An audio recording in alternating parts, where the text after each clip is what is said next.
Tomorrow, Jeezy will be live in studio with us. And Friday, we've got Deshaun Jackson on the show. It's all this week here on Undisputed. Last night, Nick Foles became the first backup quarterback to win a Super Bowl since Tom Brady back in 2002. Foles threw 3 touchdown passes and even caught one on his way to being named MVP. He started the last 3 regular season games and 3 playoff games after Carson Wentz got hurt. But Wentz is expected to be ready for the start of next season. Doug Peterson was asked about his quarterback situation this morning. Let's take a listen. I know you haven't had much of an opportunity to think about this at this point, but is Carson Wentz still your starting quarterback? We have an open competition in training camp. Can a Super Bowl MVP go back to being a backup? I knew I couldn't get off this stage without that question. You know what? We're just going to enjoy this moment. I'm going to tell you right now, we're going to enjoy it. We're going to get on this plane, go back to Philadelphia. We're going to celebrate with our fans back in Philly. We got a long off season. Well, really a short off season now. We're just going to enjoy this moment, you know. I'm happy for Nick. I'm happy for the team.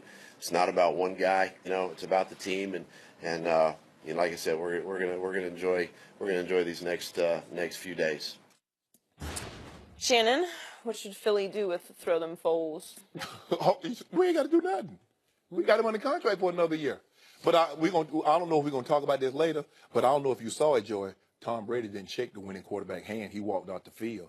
I wonder if we're going to criticize him like they did Cam Newton for not shaking Peyton Manning's hand. But I'm going to let that go. We're going to talk. Go ahead, Skip. We're going to do that another time. You and I, we'll have a segment, just you and I, where we're going to criticize Tom for not shaking hands. They also said Tom passed in the corridor, Matt Patricia, as Tom was on his way to his media session, and Matt reached out his hand, tried to shake with Tom, and commiserate.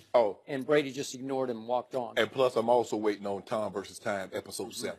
That's the one I want to see, Joe. You want to see that one too, don't you, Joey? Well, did they release episode 6? No. So there you go. I'm waiting on 7. Because 7, we going to have this all packaged in there, you know. Oh, no, this will be in 6, don't worry. Oh, no, okay. I just want to see one of the episodes. Skip, I'm not doing anything. Because what we found out, that the injury that Carson Wentz suffered was worse than we previously thought. Not only did he tear his ACL, he tore his LCL. Because remember, that was also what RG3 did. So I don't have to do anything. I'm holding on to him because I don't know how healthy Carson's going to, when he gets back, how healthy he's going to be. I'm in no mood. Because guess what, Skip? The one thing we know about Nick Foles, his value won't decrease. Because the last time someone saw him, he threw for 373, 3 touchdowns, and he was lifting the Lombardi Trophy. So his value, whether he plays in the preseason, where he plays, we don't have to worry about that. Let's see where Carson Wentz is. Yeah, I mean, if he's on schedule, maybe if he's tracking well by the draft time, you might think about it. But Skip, guess what? The Patriots traded Jimmy Garoppolo at the trade deadline for 2. What Nick Foles gonna get? Nick Foles, if Nick Foles were free, somebody would give him $20 million, Skip. After what he did last night, he would literally get, because Joe Flacco got $20 million for that playoff run. He would get $20 million. But Skip, I wouldn't do anything because I don't know how healthy and how soon Carson Wentz is going to be healthy. That's a great luxury to have. But I tell you, when the true quarterback controversy would happen, Carson Wentz is not healthy to start the season. Nick Foles goes in there. They're 7-0. They're 6-1 when Carson is fully healthy. Now you got a controversy. Skip, it's offseason. We ain't got nothing. They get ready to go to the combine. They about to turn up for real, Joy. Now, Doug Peterson and that staff, Deuce Staley, they about to turn up for real. But Skip, I'm not doing anything because I don't have to. And I don't know how soon and how well Carson's going to recover from this injury, that ACL and LCL tear. I'm not doing anything with Nick Foles. Nick Foles is on the books for $7.5 million. I'm sure the owner, Jeffrey Lurie, has no problem. As a matter of fact, he might give him a raise to $10 million or $10.5 million. Because that's what I would do. If I'm old Jeffrey Lurie, how long they've been started, haven't won a championship football team since 1960. You should call Jeffrey this afternoon. Mr. Lurie. Yeah. Oh, you know what I also learned? You could have protesters on your roster and make it to the Super Bowl. And win the Super Bowl. Oh, but the Wizard, because Chris Long, he won an award. I think he won the Wizard White Award or something. Malcolm Jenkins been protesting, trying to bring the eyes and conversation about the injustices that he see in America. He was really good. Oh, yeah. He was protesting. But never mind. Go ahead, Skip. So, I am enjoying this question greatly. Yeah, I know you are. As a Dallas Cowboy fan, this is going to be something to watch because the Eagles are in some trouble here.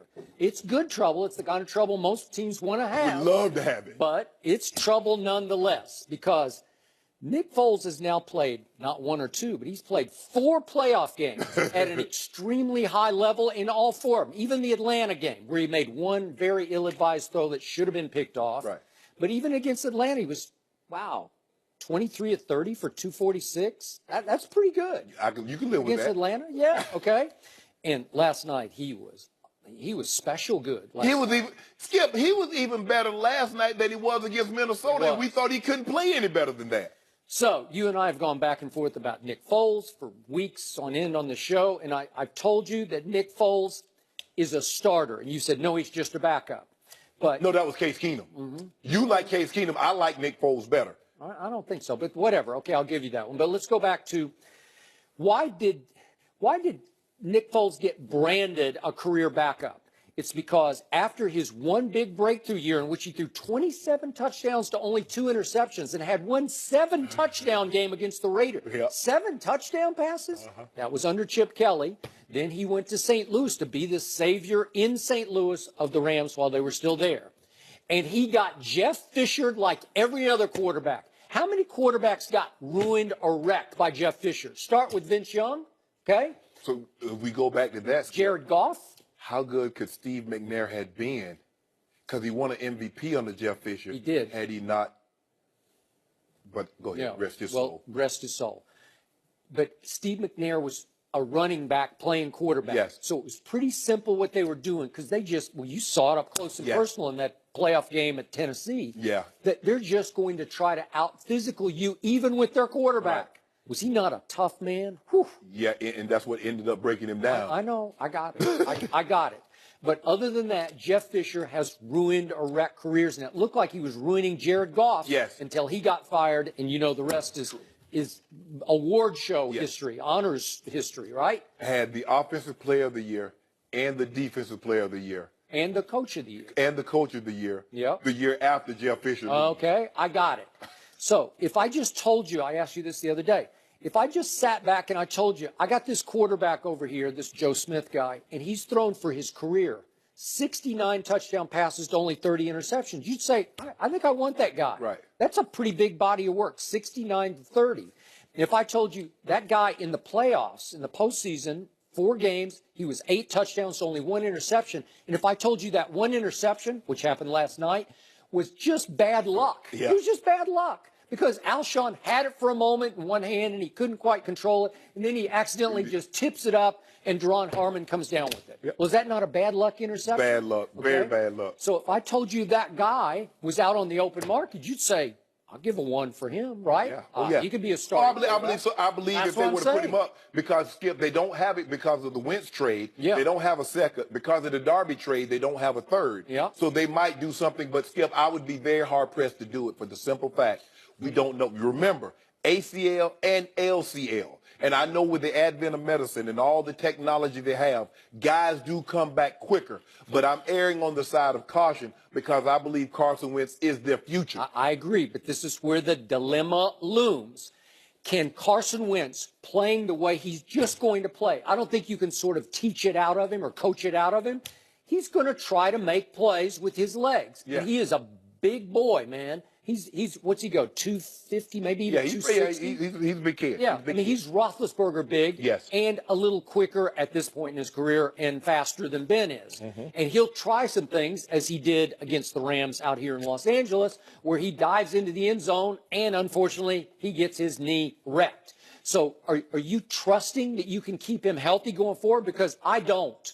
And, again, if I just eye test what I saw from Nick Foles in these 3 playoff games, I just don't believe Carson Wentz could have played at this level because this is rare air, man. What he just did, those throws he was making last night, did you not watch? Those were things of beauty. Did you not watch Carson in the regular season? I saw it. He was 33-7. Okay. So he was playing unbelievable. He was playing at a high level. But there's just something about watching him. He's just a little frenetic, a little skittish, a little, I'm not sure I'm just going to will this ball in there. This guy's making reads and throws that are indefensible. Carson Wentz led the NFL in QBR. I know. The stat that you love. I got it. I got it. So I'm just saying they got on a roll because the same Carson Wentz a year before was pretty awful. He was a rookie. Yeah, okay. Remember? Right. That's what happened. So was Dak Prescott. Yeah, Skip. And okay, so where was Dak's teams this year?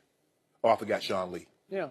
So you know what? That's what I. That's Dak what Prescott's I blame. QBR I blame Sean Lee and Kevin Love for Tom Brady dropping that pass. Just to the point about Dak Prescott being on your flight last night.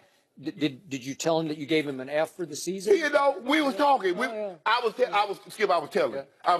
F for the season, and yet his QBR dropped from 3rd a year ago to 4th this year. That is horrible. If you don't That's worthy of a flunk grade. Okay, let me ask you a question. Where did his win-loss total drop from last year to this year? Because at my restaurant, Joe, I was open late last night. Because they were coming in, man, the Phillies, man, hey, I made enough money that I can close for the rest of the year now, Joey. Yeah. Because I was serving them hot dubs. Did you have to give them a discount because they knew that you picked against them? No. They say, hey, they forgave you? They say we know you love Philadelphia. We love you. You love Pennsylvania. Once in a lifetime player. Skip, I'm not doing anything with Nick Foles. He's only $7.5 million. And I know that's a lot of money for a backup. But this is what I said about the Eagles. They have a very good team because I'm not sure anybody else could have lost a quarterback of the caliber of Carson Wentz. Yep. The backup comes in with 2 games and do what he did. Look, let's make this point. Doug Peterson is at the top of the list of play callers in this league. So he's done great things with both of those quarterbacks. He's number one. As far as aggressiveness, he's number one. But I think Carson Wentz's MVP case got undercut last night when his backup won the MVP. So you say, well, maybe it's more about this offense than Doug Peterson. It's a team game, remember? Because remember, Tom Brady, his deep. See, the thing is what we look at, Coach. The defense gives up a lot of yards, but they were 5th in points allowed. So it wasn't the yards that were getting them beat. It was the points that was helping them win. Now you give up 537 yards and 41 points. That will get your butt handed to you because you gave up 538 and 42 points in opening night. So it was just a precursor. There's an awful lot of similarities. Doug Peterson under that Andy Reid, that's Andy Reid's system. That's a lot of the West Coast stuff. But Skip, I'm not doing anything with Nick Foles because I don't have to. I am rooting as a Cowboy fan for the Eagles to trade Nick Foles. Please. Trade him. If your team is what you say they are, I want to see Carson Wentz going solo. That's what I want. He did it. Yeah, 33-7. Yeah. I fear Nick Foles more than I fear Carson Wentz. I do. Why did the Patriots bench Malcolm Butler? We'll discuss that with Eric Mangini next. Why?